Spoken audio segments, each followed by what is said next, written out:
Bonjour à toutes et à tous, bienvenue, c'est Sens Public, 90 minutes et 2 grands thèmes seulement pour donner à nos experts le temps de donner du sens à l'actualité. Voici le sommaire de ce 30 septembre. Jordan Bardella et Marine Le Pen se détachent dans notre baromètre Odoxa de septembre. Ce sont les personnalités politiques les plus populaires, désormais loin devant Édouard Philippe. Qui peut encore battre le Rassemblement national? Ont-ils intérêt à faire tomber Sébastien Lecornu? L'année 2026 peut-elle déboucher sur une présidentielle anticipée? La gauche pourrait-elle qualifier son candidat pour le second tour? On en débat dans une minute. Et puis dans la seconde partie de ce Sens Public, cette question: la France a-t-elle encore les moyens de financer son modèle social? C'est pour le sauvegarder qu'Elisabeth Borne avait imposé la réforme des retraites. On ne peut pas faire de pari sur l'avenir de nos retraites. Cette réforme est nécessaire.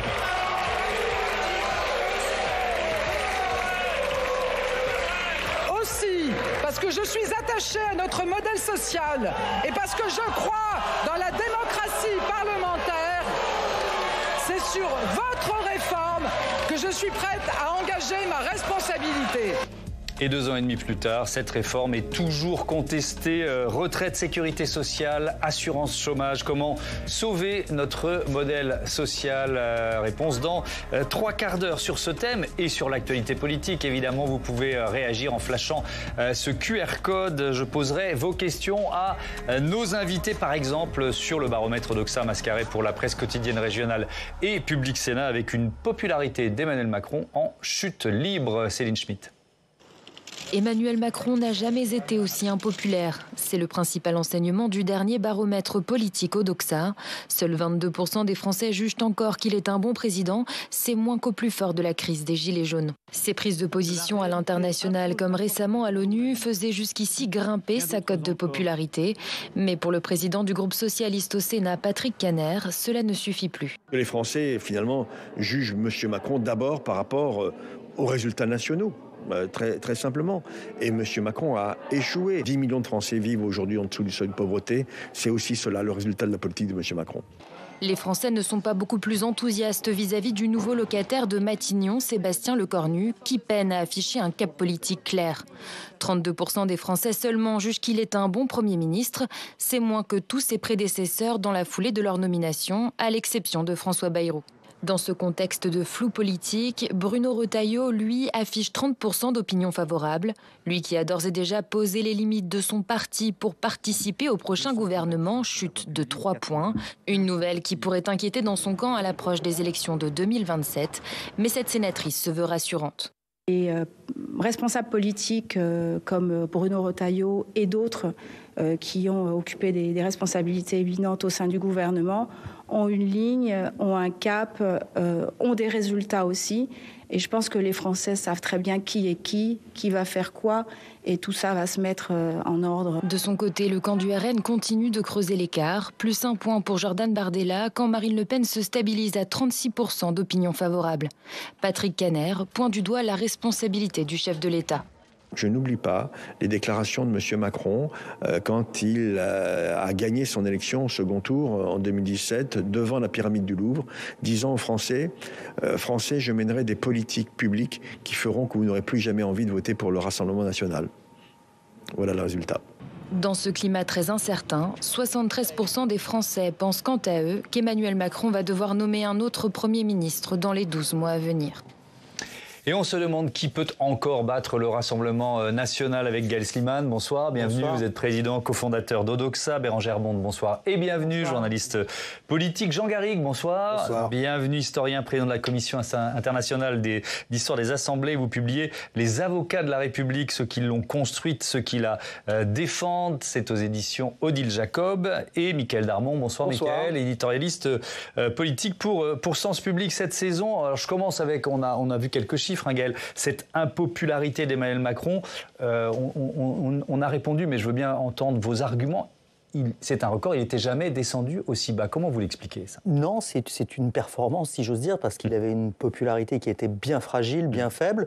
Je crois que l'analyse qu'on a pu entendre de Patrick Kanner, alors elle est située, bien évidemment, Patrick Kanner est de gauche, il est dans l'opposition, est assez juste parce que vous savez que nous sommes partenaire de Mascaret qui suit ce qui se dit sur les réseaux sociaux. Et on est, et ça a été dit très bien dans votre sujet, plutôt dans une séquence récente, à court terme, qui était assez positive pour lui, puisque sur les réseaux, on a vu beaucoup de réactions positives par rapport à la prise de position internationale d'Emmanuel Macron, notamment sur la reconnaissance de l'État de Palestine. Donc, en séquence internationale, ce qui est son domaine clé aujourd'hui, ça ne se passe pas mal, mais le problème, c'est toutes les autres données du baromètre que vous avez rappelées dans votre sujet. C'est-à-dire qu'à partir du moment où vous avez une telle défiance en l'avenir de la situation de notre pays, où 8 Français sur 10 nous disent « on va droit dans le mur », à partir du moment où le sentiment est que depuis un an, cette dissolution et les conséquences qu'en a tirées Emmanuel Macron ne sont pas les bonnes, et où François Bayrou a explosé en vol pour avoir à la place Saint-Sébastien Lecornu à Matignon, qui, ça a été dit aussi dans votre sujet, tarde, peine à fixer une ligne claire sur la politique à conduire, c'est Emmanuel Macron qui en paye les pots cassés. On l'a dit depuis très longtemps, de toute façon. On ne peut pas nommer une succession de premiers ministres de type Barnier, Bayrou, Lecornu et peut-être demain un autre, pour finalement ne plus avancer. Il y a un moment donné où ça doit remonter au président de la République.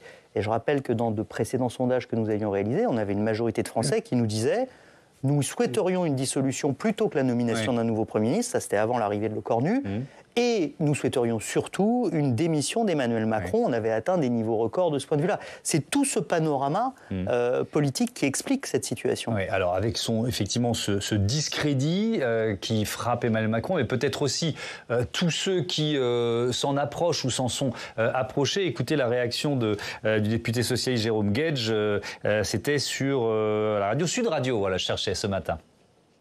C'est la démonétisation totale de tout ce qui, de près ou de loin, se rapproche du quinquennat d'Emmanuel Macron, et ça éclabousse même ceux qui ont pris leur distance, comme Édouard Philippe, mais tous les autres candidats éventuels issus du socle commun seraient frappés de du même discrédit. Et puis, et donc ça dit que le macronisme c'est fini. C'est terminé. Le macronisme c'est fini. Ce pari-là s'est fracassé sur la confusion poussée à l'extrême, et en fait, voilà, le macronisme devait être le en même temps, et comme le disait François Mitterrand, le centre, il n'est ni de gauche ni de gauche, et ce mouvement-là, d'une certaine manière, a claudiqué sur sa jambe droite. Bérangère Monte, est-ce que c'est forcément l'explication ? Le fait qu'il y ait une alliance qui est maintenant beaucoup plus claire avec la droite, avec les Républicains, qui explique ce discrédit ou ce désamour du président de la République. Ça vient s'ajouter à un sentiment plus global, sans doute, d'incompréhension, pour ne pas dire plus, d'électeurs qui ont demandé une majorité et qui ne sont manifestement pas entendus. C'est vrai qu'au bout de 3 premiers ministres, depuis la dissolution, qui ne sont pas issus de la majorité très relative, certes, mais enfin quand même du camp majoritaire, ça ne passe toujours pas. Front populaire, exactement, c'est ça. Il faut peut-être aussi quand même ajouter, il y a 2 faits, une usure du pouvoir, ça fait 8 ans et demi que ce président est là, et forcément ça pèse. Quand on regarde d'ailleurs dans les chiffres du baromètre, les chiffres de François Hollande, ce président si détesté, Emmanuel Macron n'y est pas encore, il est à 78, là où François Hollande est très souvent à 80, 82, bon, il a presque encore de la marge, mais le fait est que lui en est à son 2e mandat, tout ça dans une crise qu'on a décrite. Mais d'ailleurs, c'est à l'historien que je m'adresse, Jean Garrigue, parce qu'effectivement, on fonctionne, et ça fait depuis la dissolution qu'on dit qu'il n'y a pas de capacité de compromis, parce que tous nos politiques, et peut-être nous aussi, commentateurs, on a une grille de lecture qui est une grille de lecture présidentielle. Bref, cette grille de lecture, elle s'applique. Cet homme providentiel ou cette femme providentielle peut-être, et donc le désamour, le retour de balancier, il est à la hauteur de cette croyance dans un homme présidentiel en quelque sorte. Je pense que fondamentalement, l'explication de cette répulsion même de beaucoup de Français pour Emmanuel Macron, elle tient à ça. C'est pas la seule, mais si on regarde, si on prend un peu de recul, on s'aperçoit qu'à chaque fois, enfin je veux dire, quand Nicolas Sarkozy est arrivé, la valeur travail, c'était l'homme providentiel. Et puis on s'est aperçu qu'en 2012, c'était plus du tout ça. Que quand François Hollande nous annonce « mon ennemi, c'est la finance », le peuple de gauche était enthousiaste. Il disait « ça y est, on va retrouver un nouveau François Mitterrand, un nouveau Léon Blum ». On a été un peu déçus.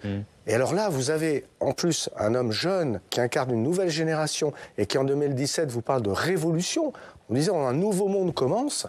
Alors c'est vrai que lui aussi, homme providentiel par excellence. Et effectivement, comme toujours, eh bien, les déceptions arrivent. Alors, c'est vrai qu'il y a eu en plus la dissolution, il y a eu en plus une forme d'arrogance qui, quand même, marque le personnage, qui le différencie même des autres. Bref, il y a énormément de choses qui expliquent conjoncturellement ce qui se passe.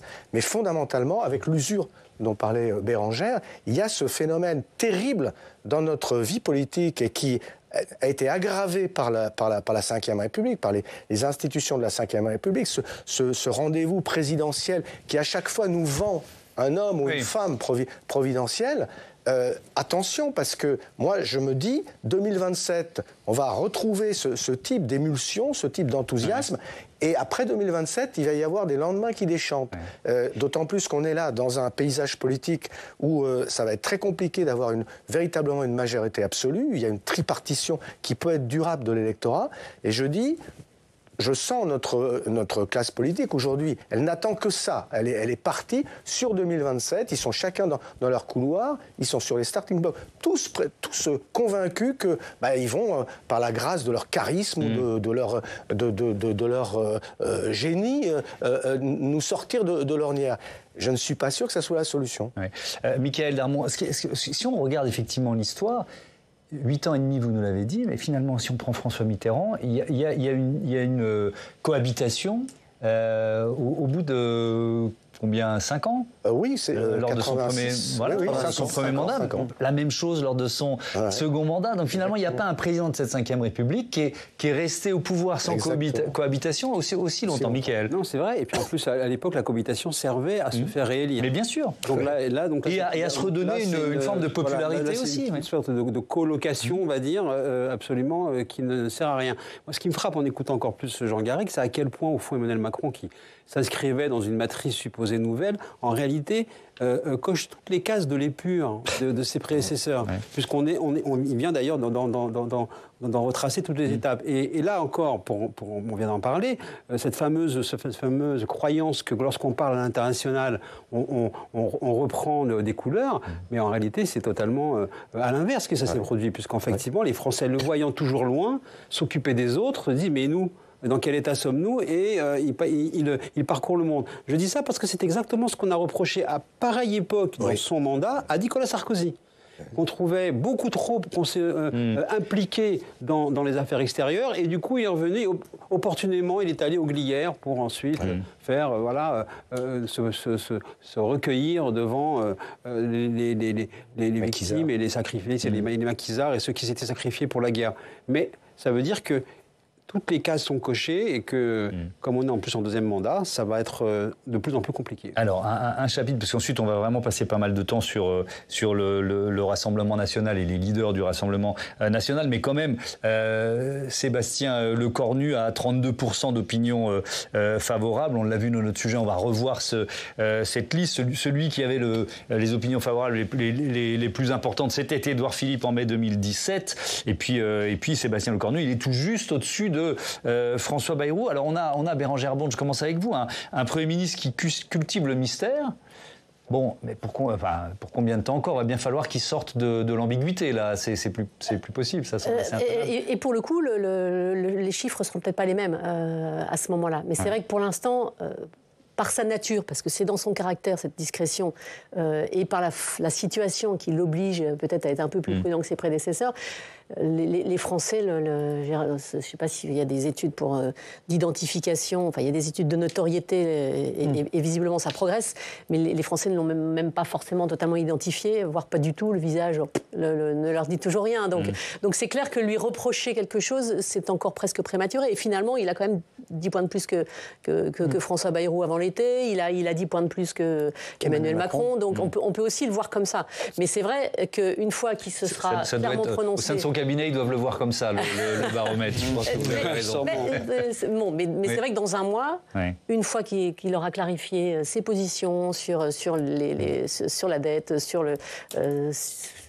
alors il a commencé un tout petit peu à parler dans le Parisien la semaine dernière, en écartant un peu la taxe Zuckman. Mais une fois qu'il aura vraiment clarifié tout ça, là, pour le coup, ça risque peut-être de s'effondrer un peu plus. Y a-t-il seulement une attente de ce nouveau gouvernement auprès des Français, Gaël ? Non, il n'y en a aucune. Et alors, pour être gentil avec Sébastien Lecornu, dans le contexte dans lequel il se trouve, il ne s'en sort pas si mal. Bérangère rappelait à juste titre que tout dépend du benchmark et de la comparaison, mais c'est quand même 10 points de mieux que son président. Ça n'est jamais arrivé. Depuis qu'Emmanuel Macron est président de la République, il faudrait que je remonte dans nos chiffres, mais même à l'époque où on avait un Fillon plus populaire que Sarkozy, lorsque Fillon était Premier ministre de Sarkozy, ou un Valls plus populaire qu'Hollande, je crois pas Philippe a été quasiment tout le temps. Plus populaire, il y a pas de doute. Pas avec 10 points d'écart. À ce point-là, donc, il arrive quand même à s'en sortir pas si mal. Mais le problème, c'est pas Sébastien Lecornu, qu'effectivement les gens, sur lequel les gens ne projettent pas beaucoup. C'est que ça ne répond pas à l'attente initiale. L'idée de nos concitoyens, lorsqu'on testait les possibles chefs de gouvernement qu'Emmanuel Macron pourrait nommer, c'était plutôt cette idée, que l'un de vous a rappelé, je ne sais plus lequel, mais qu'après les législatives perdues par Emmanuel Macron, d'après les 2 tiers des Français, eh bien, il eût été normal de ne pas proposer le même gouvernement qu'avant, depuis 8 ans, voire encore plus rabougri ou rétréci. Et donc, là, ça tombe sur Sébastien Lecornu, mais un autre homme politique de cette majorité-là, avec ce mandat-là, serait dans une situation sans doute comparable. Donc il fallait ouvrir une cohabitation, en quelque sorte, même avec un nouveau Front populaire qui avait peu de chances de tenir très longtemps à l'Assemblée. Je vous redis ce que j'ai dit il y a 1 an, quand on a eu ces résultats, bien sûr. Pour ce qui paraissait le pur bon sens, à la fois pour les Français et tactiquement pour Emmanuel Macron, eût été de choisir un Premier ministre, Lucie Castet à l'époque, parce qu'elle n'aurait pas pu durer justement, et parce qu'une fois que cette hypothèque aurait été purgée, il aurait pu, Emmanuel Macron, proposer un gouvernement des socialistes à Renaissance en passant par LR, et nous ne serions pas aujourd'hui dans la situation dans laquelle nous sommes, et surtout dans laquelle il se trouve, lui. Il a eu peur de gouverner par décret. Il a eu peur des 30 jours, de 20 jours, 30 jours, avec des décrets qui remettraient en question la réforme des retraites. Résultat, ça fait 1 an que nous sommes dans une situation impossible, et que sa réforme des retraites à laquelle il tient tant n'est pas garantie. Avec un 3e Premier ministre en 1 an, le Rassemblement national pourrait-il offrir à Sébastien Lecornu quelques mois de répit ? On écoute pour ouvrir ce chapitre le député de Lyon, Julien Audoul, qui était sur France 2 ce matin. Il répond à une question sur les petites annonces, on va dire, de Sébastien Lecornu, notamment sur certains impôts autour du travail qui devraient diminuer. Il faut faire beaucoup plus. Encore une fois, nous demandons la rupture, pas la rupturette. Donc il faut des signes de changement, il faut des signes de réorientation. Ça passe évidemment par l'allègement de la fiscalité. Je rappelle que la France est la première puissance fiscale du monde. Les Français sont les plus matraqués au monde et ils n'ont que des services publics dégradés année après année. Donc il y a évidemment un changement à faire. Mais il y a surtout des économies à faire. Beaucoup d'économies à faire sur le train de vie de l'État, sur l'immigration de guichet social, sur les contributions au budget de l'Union européenne. Tout cela, évidemment, doit être mis sur la table. Tiens, une première question de nos téléspectateurs. Fabien du Havre, dans un contexte d'impopularité marquée et de défiance politique, quelle stratégie Sébastien Lecornu peut-il déployer pour éviter une motion de censure ? N'hésitez pas à participer, flasher ce QR code, posez vos questions sur cette actualité politique. Jean Garrigue, on pourrait retourner la question. C'est-à-dire que sa stratégie ne dépend-elle pas uniquement de la bonne volonté du Rassemblement national d'appuyer ou non sur le bouton ? Alors il y a aussi le PS, bien sûr. Mais est-ce que c'est pas du côté du RN qui peut regarder aujourd'hui ? On a eu l'impression au départ que le questionnement, c'était l'attitude du PS. Oui. Mais comme on a eu aussi l'impression qu'il fermait la porte à toutes les propositions du Parti socialiste, la taxe Zuckman, revenir sur la réforme des retraites, un impôt sur la fortune. Ça, c'est l'interview aux Parisiens dont parlait Bérangère tout à l'heure. La fameuse interview aux Parisiens. Oui. On se dit que, logiquement, mécaniquement, là, il s'agit de se tourner éventuellement vers acheter un peu de temps du côté du Rassemblement national, d'autant que on entend dans les paroles de Julien Audoul, depuis quelques jours, on a l'impression que du côté du RN, l'idée d'une motion de censure à tout prix s'est un petit peu estompée. Est-ce que c'est un jeu de rôle? Est-ce que c'est quelque chose qui est destiné un peu à nous enfumer, comme le font souvent les politiques en ce moment? Je ne sais pas, mais en tout cas, logiquement, il faut que quelque part, ils trouvent de quoi s'acheter un peu de répit, de quoi éviter une motion de censure. Il y a dans les propositions, d'ailleurs, si on prend là encore un tout petit peu de recul, il y a dans les propositions du Parti socialiste, comme d'ailleurs du Rassemblement national, dont on peut considérer qu'il est dans l'arc républicain aujourd'hui, il y a, à mon sens, des propositions qu'on peut entendre, sur lesquelles on pourrait discuter. Et c'est ça, au fond, que je pense qu'attendent les Français. Les Français, ils attendraient un véritable débat. Alors, toute chose égale, et sachant que le français moyen n'est pas spécialiste de ces questions, mais je pense qu'il serait intéressant pour eux d'avoir un vrai débat autour des programmes des uns et des autres. Là, on est dans quelque chose qui se passe un peu dans le secret, on ne sait rien, on ne connaît pas encore la feuille de route, véritablement les propositions de Sébastien Lecornu, et ça entretient quand même ce divorce qui est quand même profond, parce que derrière tout ça, c'est ça qui compte, c'est que les Français ne font plus du tout confiance à leur classe politique. Ils cristallisent le mécontentement sur Emmanuel Macron, pour des tas de raisons légitimes, mais c'est l'ensemble de la classe politique. Il y a quand même une petite musique autour d'une réforme de l'exécution provisoire, de l'exécution immédiate à la suite de la condamnation de Nicolas Sarkozy, mais auparavant aussi de la condamnation de Marine Le Pen. Alors, je fais peut-être un peu de politique fiction, où j'ai envie de m'amuser avec des hypothèses, Michaël Darmon, mais est-ce que c'est possible de voter une loi supprimant l'exécution provisoire avant le procès en appel de Marine Le Pen? Vous voyez ce que je veux dire? L'espèce de jeu de billard à 3 bandes là, qui pourrait susciter une mansuétude du Rassemblement national. Alors on serait dans un scénario de politique fiction, mais il n'empêche qu'il a été annoncé il y a quelques jours, en tout cas c'était dans les infos, alors au fond des bulletins d'information comme ça en brève, mais que le Sénat allait commencer à regarder la possibilité de pouvoir réformer l'exécution provisoire. Donc, ne serait-ce qu'installer cela à l'agenda, comme on dit, envoie un message, en tout cas au Rassemblement national, en disant on ne vous oublie pas. Après, on va voir, il y aura d'autres événements et d'autres procédures. Mais par rapport à ce que dit aussi Jean Garrigue sur les Français attendent d'avoir un débat, et puis surtout, on va savoir sur quelle pièce ils vont pouvoir juger, et surtout les groupes parlementaires, Sébastien Lecornu. Demain, je crois, ou après-demain, le Conseil d'État va recevoir le projet de loi budgétaire. Dans les fuites, dans les murmures, comme ça, dans les couloirs, on entend un projet assez à droite. Donc, de ce point de vue-là, une fois de plus, la porte fermée que l'on a observée à travers l'interview du Parisien pour la gauche se confirmerait. Et on va voir dans quelle mesure, effectivement, le gouvernement qui serait proposé, du coup, serait au sein du socle commun et plutôt à droite, provoquant la déception qu'on envisageait tout à l'heure. Bon, on va continuer de se concentrer un peu sur le Rassemblement national, et je propose à Quentin Calmet de nous rejoindre tout de suite. J'attrape mes feuilles, elles sont là. Bonsoir Quentin, bienvenue. Bonsoir. Puisqu'on va se concentrer maintenant sur un autre renseignement du baromètre Odoxa de septembre, cette popularité de Jordan Bardella et Marine Le Pen. Voilà, ils font la course en tête. Déjà, en juin, Jordan Bardella et Marine Le Pen étaient passés en tête du classement pour la première fois, devançant Édouard Philippe. Ça se confirme avec cette mouture du baromètre. Jordan Bardella est crédité de 37% d'adhésion. Marine Le Pen est à 36%. Le président du RN qui a gagné 1 point par rapport à juin. La présidente du groupe RN à l'Assemblée qui est stable, avec des taux très forts au sein des sympathisants RN de 88-90% dans les autres familles politiques. Aucune personnalité ne parvient à fédérer autant sa famille politique. Par exemple, Raphaël Glucksmann n'est donné qu'à 46% d'adhésion des sympathisants de gauche, et c'est pourtant le premier à gauche. Et puis alors, il y a un autre sondage IFOP fiducial pour l'opinion et Sud Radio. Là, on est dans une hypothèse de présidentielle qui se déroulerait en ce moment et qui donne le Rassemblement national largement en tête. Voilà, que ce soit Marine Le Pen ou Jordan Bardella qui porte la candidature du parti, le RN se situe battu un niveau inédit pour un premier tour avec 33 à 35% des intentions de vote, soit un écart de 15 à 20 points de plus que leurs poursuivants. Frédéric Dabi, le directeur général opinion de l'IFOP, qui explique qu'aujourd'hui, le vote RN n'est plus un vote d'incarnation, comme du temps de Jean-Marie Le Pen, mais un vote d'alternance.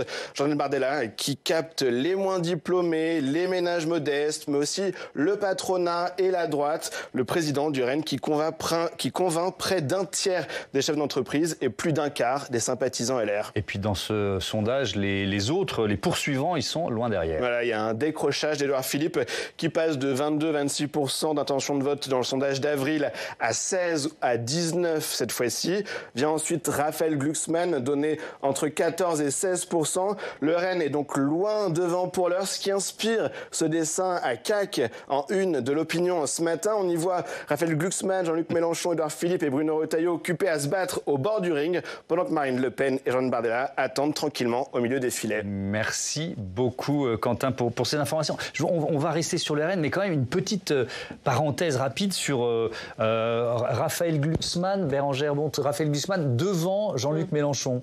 Ça a provoqué la colère du chef des Insoumis, ça, qui a parlé de l'IFLOP à propos du sondage IFOP. C'est quand même un micro-événement, mais dont on peut dire un mot quand même. Oui. Alors, je vais rendre à César, ce qui est à César, à l'opinion en l'occurrence. Ce matin, un très bon papier de notre confrère Antoine Oberdorf, qui rappelle qu'en fait, en 2017, la catastrophe pour Jean-Luc Mélenchon, c'était d'avoir en vainqueur de la primaire de la gauche Benoît Hamon, qui était le plus à gauche de tous. Ouais. Et nos confrères de l'opinion disent ce matin, c'est le meilleur sparring partner dont il pouvait rêver, Raphaël Glucksmann.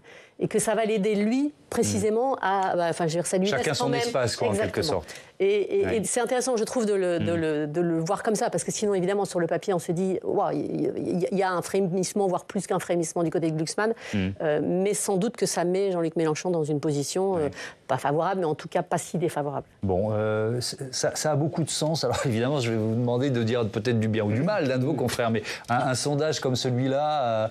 Alors à 2 ans et quelques, 2 ans et demi de l'échéance, si l'échéance est respectée, c'est une photographie à l'instant T, on va le rappeler. J'aimerais bien dire du mal, évidemment, mais en l'occurrence, on produit nous aussi ce genre d'intention de vote, donc ce serait assez délicat. Oui, ça a du sens, en rappelant ce que vous venez de dire, Thomas. Ça n'a rien d'un pronostic. Certainement pas. Oui. On a eu même des périodes où il y avait des séquences où systématiquement, le grand favori, 9 mois avant, 1 an avant, il lui arrivait des misères et à la fin, ça se terminait mal. Donc ça ne se veut pas un pronostic. Mais quand même, Glucksmann-Mélenchon, restons là-dessus, on reparlera du RN dans un instant. Mais... Il y a 2 choses qui sont très intéressantes, c'est la photographie à cet instant donné par rapport à celle d'avant. Et ce que ça nous raconte, ça a été très bien dit il y a un instant, c'est que à la fois Marine Le Pen et Jordan Bardella, comme dans notre baromètre politique, progressent ou se situent très haut, mais surtout les autres reculent, ce qui fait que vous avez un écart considérable qui se creuse. En revanche, pour dire du mal ou aller chercher une amélioration possible, je pense que ce qui est intéressant, et c'est ce que nous avions fait à Odoxa lors de notre dernière intention de vote, ce qui serait intéressant serait d'avoir aussi, tant qu'à être dans la politique fiction, le second tour. Une projection du Parce qu'un premier tour où vous êtes très largement en tête, ne veut pas dire que vous gagnerez l'élection présidentielle. Et lors de notre dernier sondage avant l'été, nous avions noté une progression de Marine Le Pen ou de Jordan Bardella au premier tour, alors pas à ce point-là à l'époque, et pourtant au second tour, ils étaient battus par Édouard Philippe. Compte tenu des écarts aujourd'hui, je pense que ce serait peu probable. Mais ce serait intéressant. Alors, et juste sur Glucksmann-Mélenchon, c'est pas du tout une surprise d'avoir Glucksmann devant Mélenchon aujourd'hui dans cette photographie, compte tenu de la très forte impopularité de Jean-Luc Mélenchon, compte tenu des niveaux auxquels nous les avions il y a de ça quelques mois, où déjà à l'époque, dans les intentions de vote, Glucksmann était au même niveau que Mélenchon, et Mélenchon était moins impopulaire qu'aujourd'hui. Dans notre baromètre politique, ça a été rappelé. Il est bien plus populaire auprès du peuple de gauche, Raphaël Glucksmann, que ne l'est Jean-Luc Mélenchon. Donc c'est pas étonnant. Il y a effectivement une forme de logique, avec quand même... Là encore, on reste très prudent, c'est une photographie à l'instant T, mais une qualification au second tour qui se jouerait quand même à un niveau assez bas, pour ceux qui ne sont pas du Rassemblement national, si l'on en croit cette enquête. Et donc, tout est possible en quelque sorte, avec aussi peu d'écart. Tout semble possible, parce que vous avez presque une demi-douzaine de postulants, au moins 2 à gauche, Jean-Luc Mélenchon et Raphaël Glucksmann, et puis un bloc central où là, on a l'impression que d'un trop-plein, et on voit bien qu'Édouard Philippe régresse vraisemblablement au profit de Raphaël Glucksmann, mais peut-être aussi que d'autres pourraient lui grappiller de son avantage, que ça soit un Gérald Darmanin, qui lui aussi d'ailleurs se tasse un petit peu, parce que finalement toute la Macronie est victime de Macron. Oui, ce qu'on disait tout à l'heure. La viralité. Il y a une sorte d'aspiration, si j'ose dire, vers le bas. Ça c'est très clair, mais vous avez un Bruno Retailleau, évidemment, qui sera dans la course, peut-être un Laurent Wauquiez qui ne laissera pas forcément Bruno Retailleau. Bref, on peut se retrouver dans un premier tour avec 4 ou 5 candidats derrière le candidat très loin devant du Rassemblement national, mais autour de 15-17%. Et là, tout est possible. Je veux dire que le rêve fou de Jean-Luc Mélenchon, sachant qu'il est quand même un expert des campagnes électorales, qui peut nous refaire le coup des campagnes précédentes, Jean-Luc Mélenchon peut très bien se retrouver en tête et se retrouver en tête-à-tête, j'allais dire, au second tour avec le RN. Donc voilà, tout est possible. Moi, ce que je conseillerais, mais je ne suis pas conseiller du bloc central, mais c'est qu'ils arrivent à trouver un candidat unique, parce que sinon, ça va être très difficile. Ouais, effectivement. Donc, ce sondage qui nous place Marine Le Pen ou Jordan Bardella en tête au premier tour de l'élection présidentielle. Alors, parlons de Marine Le Pen, qu'on ne sait pas encore si elle sera candidate, puisque le procès en appel, évidemment, c'est dans plusieurs mois. Alors, Mickaël, vous nous dites, le système voudrait qu'elle soit candidate. Tiens donc, expliquez-nous. Alors moi, c'est ce que j'appelle le mécanisme du crime de l'Orient Express. Vous savez, du nom de ce célèbre roman d'Agatha Christie, un meurtre est commis pendant un voyage dans ce train. Et là, désolé, j'assume, je vais révéler la fin.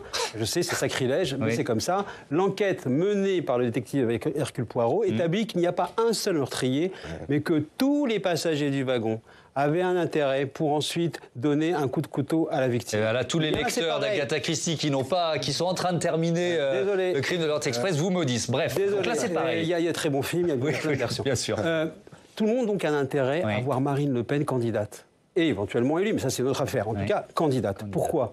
Parce qu'effectivement, c'est là le mystère. En fait, à gauche, on murmure depuis des années un peu l'inavouable, en murmurant, en fermant les portes, en disant, c'est une période avec le populisme au pouvoir, bien, ça permettrait de rebâtir un corpus, de se reconstruire pour pouvoir un jour revenir au pouvoir. Donc ça, c'est pour la gauche. À droite. Voilà, à droite, certains pensent que ce serait en fait une bonne manière de se maintenir en participant au pouvoir avec l'espoir de regagner des parts de marché, en obligeant une Marine Le Pen qui ferait forcément appel à des compétences qu'elle n'a pas, qui lui font défaut pour pouvoir gouverner le pays. Une Marine Le Pen présidente permettrait également à un ancien président, Emmanuel Macron, d'envisager de revenir un jour au pouvoir face à une droite totalement remplacée, recomposée, en lui opposant une force démocrate. Et peut-être faut-il voir là l'explication des mots sibyllins du président adressés aux jeunes de son parti en juillet 2025. J'aurai besoin de vous dans 2 ans, dans 5 ans, dans 10 ans.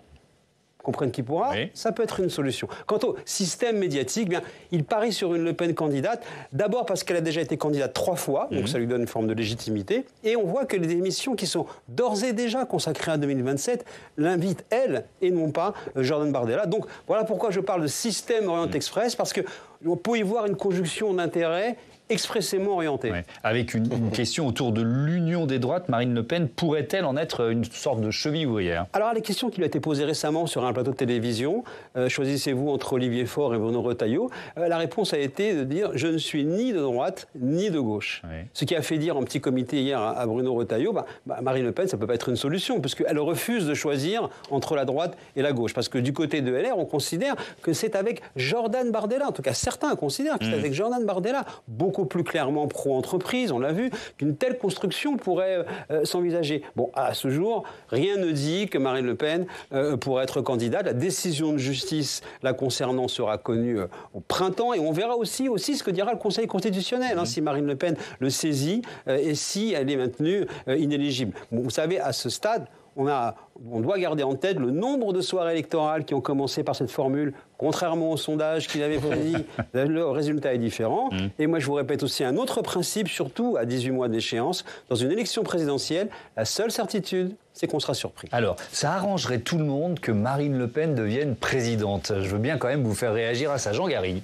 Oui, enfin, c'est une manière de... C'est un peu provocateur. Candidate, j'ai dit. Bien sûr.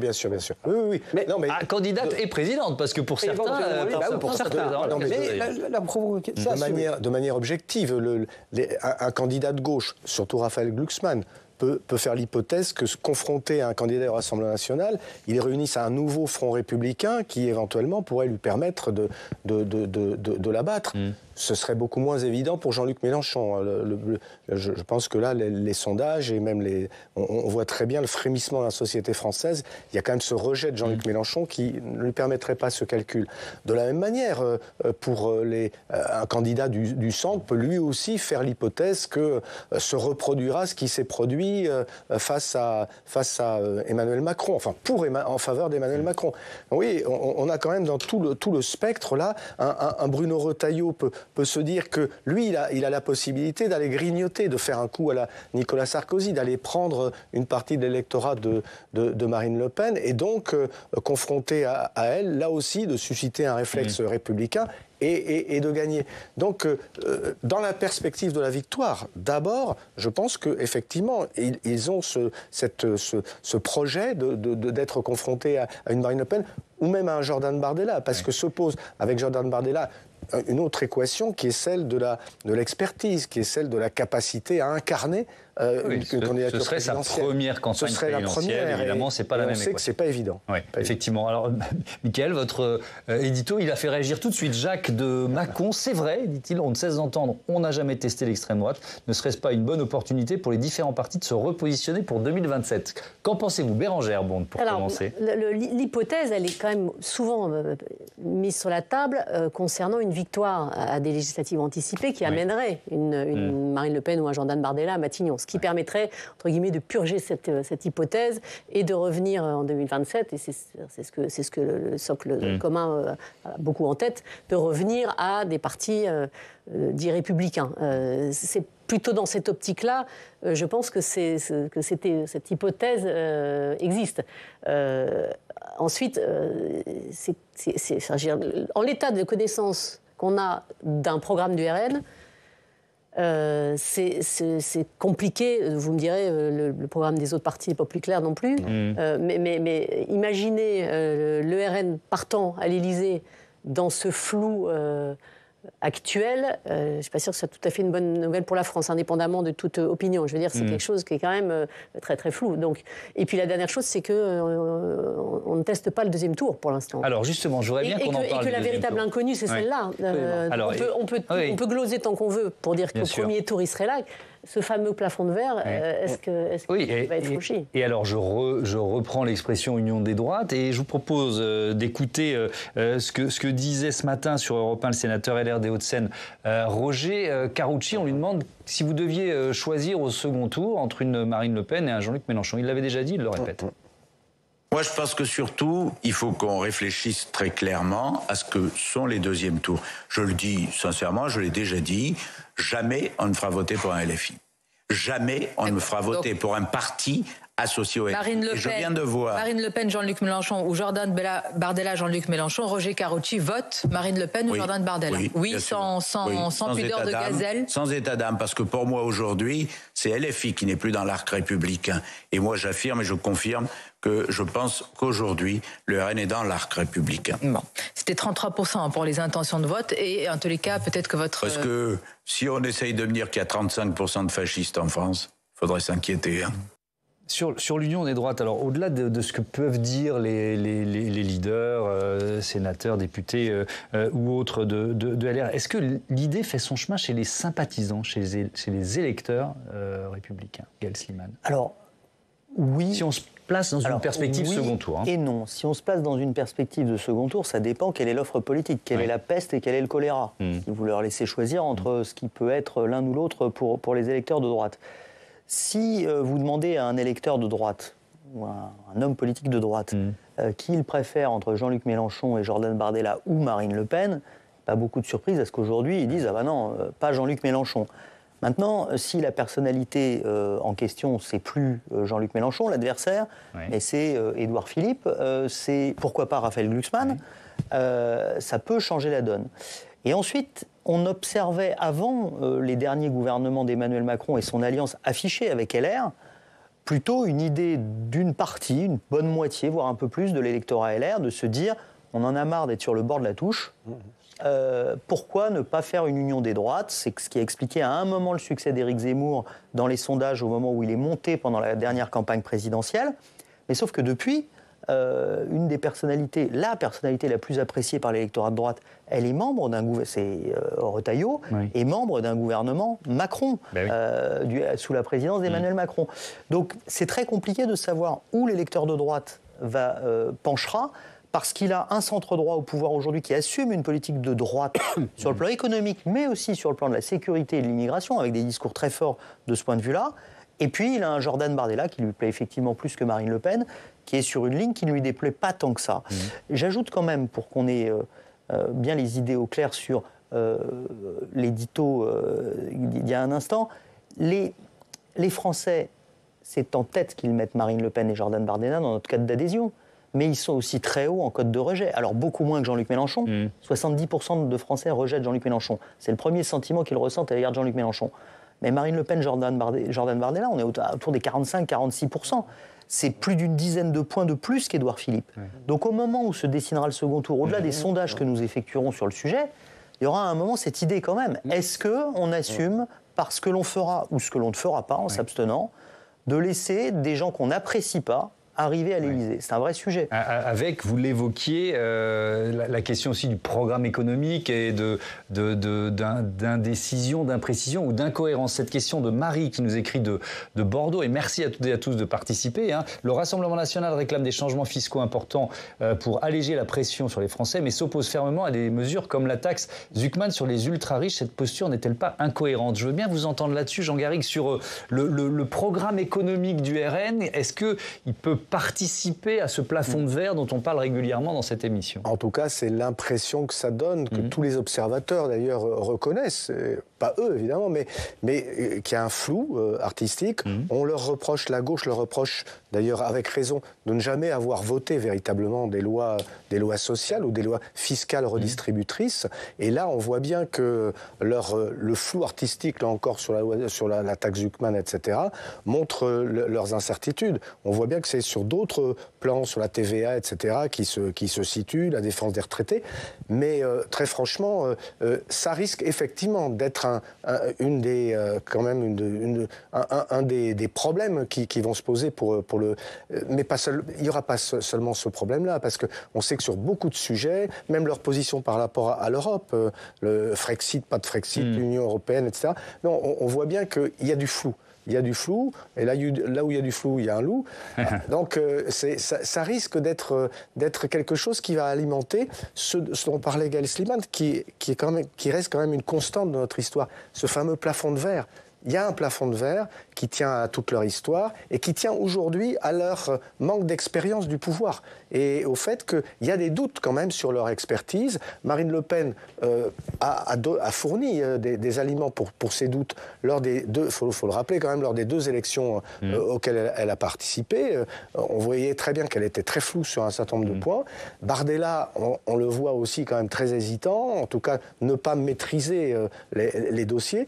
Voilà, tout ça, ça peut être quand même des handicaps assez sérieux, parce que dans une élection présidentielle, c'est quelque chose d'important, de donner l'impression de maîtriser les enjeux, d'avoir une sorte de solidité par rapport aux enjeux qui se dessinent, c'est quelque chose d'essentiel. Et ça rejoint d'une certaine façon la question de Yves qui nous écrit de Toulouse. Entre Marine Le Pen ou Jordan Bardella, finalement, Bérangère Bonte, qu'est-ce qui a le plus de chances de prendre le pouvoir ? Alors, il y a l'inconnu, évidemment, judiciaire. Oui, bien sûr. Mais au-delà de l'inconnu judiciaire, sur la capacité à tenir une campagne présidentielle, parce qu'on voit bien dans les sondages d'opinion, même s'ils sont très proches l'un de l'autre, on a toujours un Jordan Bardella un peu devant Marine Le Pen. Est-ce que pour autant il tient le le feu d'une campagne présidentielle? C'est évidemment extrêmement difficile à dire. Je ne m'embarquerai pas dans un pari, mais il y a à la fois un manque d'expérience chez Jordan Bardella évident, qui est pointé, une jeunesse est un peu vert, sans mauvais jeu de mots, mais et il y a une Marine Le Pen qui, 3 fois de suite, 3 campagnes successives, a quand même, notamment dans ce fameux débat de second tour, fait des prestations très montrer des limites, très difficiles. Et donc, en fait, c'est sans doute que... on va attendre Bardella sur les progrès qu'il pourra faire, sur le sérieux de la façon dont il assume éventuellement cette charge, et puis la façon dont Marine Le Pen aura digéré les échecs des campagnes précédentes. Un tout dernier mot, Gaël Slimane, et là je pointe ma responsabilité ou notre responsabilité médiatique. À force d'évoquer l'hypothèse d'une Marine Le Pen potentiellement présidente, est-ce que vous connaissez bien le mot de la mitridatisation, est-ce qu'on n'habitue pas les Français à ce que finalement ils puissent voter pour elle à ce moment-là? Je ne sais pas où il s'agira de choisir entre elle et un autre candidat. Je ne sais pas où est la poule et l'œuf. Alors je me mets aussi dans le camp des journalistes de ce point de vue-là. C'est que quand nous sondons, c'est bien parce que, entre autres, les sondages montrent une montée, c'est-à-dire que les vrais gens nous disent davantage compter sur eux, être prêts à voter pour eux ou avoir une bonne opinion d'eux qu'avant, que du coup nous... Oui, on n'invente pas le phénomène. On n'invente pas le phénomène, c'est pas ex nihilo, ça ne vient pas de nulle part. Ça ne dit pas qu'ils y parviendront, mais je pense que c'est plutôt l'inverse. Vous en parlez, vous, journalistes, parce qu'il y a bien une réalité concrète qui est qu'ils progressent. Alors ils progressent, on le voit d'ailleurs dans le sondage, beaucoup à cause de la désespérance de l'opinion. Encore une fois, quand on a 82% des Français qui nous disent que la situation de leur pays, ils pensent qu'elle va à volo et qu'elle va encore empirer, ça favorise de toute façon les partis dits anti-système. On l'a vu dans de nombreux pays, aux États-Unis, on l'a vu en Argentine avec Milei, on le voit un peu partout, et ça existe en France comme ailleurs, et ça donne des chances aux outsiders, à ceux qui peuvent dire « je suis peut-être incompétent ». Peut-être que vous avez des doutes sur mon programme, mais si vous êtes sûr que les autres étaient mauvais, essayez-moi. Et ce pari-là, il commence à prendre de plus en plus de corps dans l'opinion. Merci beaucoup, merci à tous d'avoir participé à ce débat. Donc ce baromètre, il est à lire sur le site publicsena.fr et évidemment chez tous nos confrères de la presse quotidienne régionale. Votre livre, Jean Garive, Les avocats de la République, c'est aux éditions Odile Jacob.